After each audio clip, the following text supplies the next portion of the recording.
Rob, perhaps China now trying to fill a little of that political vacuum that clearly has been left by the West.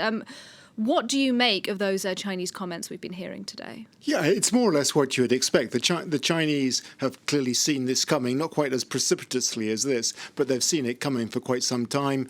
As we heard in that report, Taliban leaders met the Chinese foreign minister back in July. They've clearly been through the possibilities, knew the Americans were about to leave, and as they see it, it's an opportunity for deepening relations with Afghanistan and for expanding Chinese influence throughout the region, not just in Afghanistan, but in Central Asia as well, Uzbekistan, Tajikistan, Turkmenistan. They're present throughout. It's a great opportunity for them. They will hope to build on the great influence they already have in neighbouring Pakistan.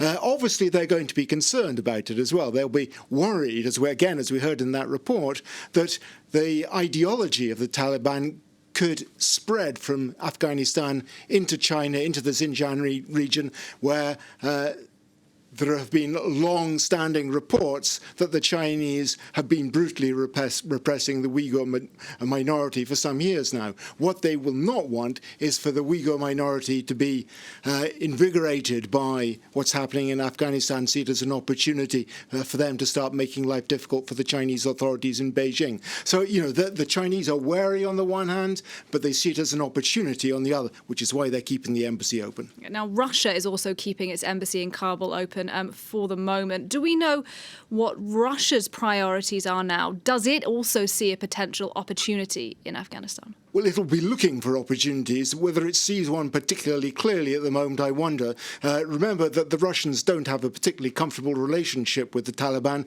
They fought a war against the Mujahideen in the 1980s. They resented deeply the fact that the Taliban in the 1990s recognized the independence of Chechnya, which the Russians were involved in a civil conflict with on two wars at the end of the 90s, beginning of the 2000s. They've not forgotten that. They've described the Taliban as a terrorist organization, but they're realists. And the Russians will be concerned primarily at the moment to make sure that the conflict doesn't spread from Afghanistan into the neighbouring countries of Central Asia, which by and large are allies of Russia. So that's going to be its main concern, to stop the possible ideological spread of the Taliban's influence into Central Asia, and to stop, too, the possible spread of the drug trade from Afghanistan into Central Asia and from Central Asia into Russia. All right, Rob Parsons, thank you very much indeed.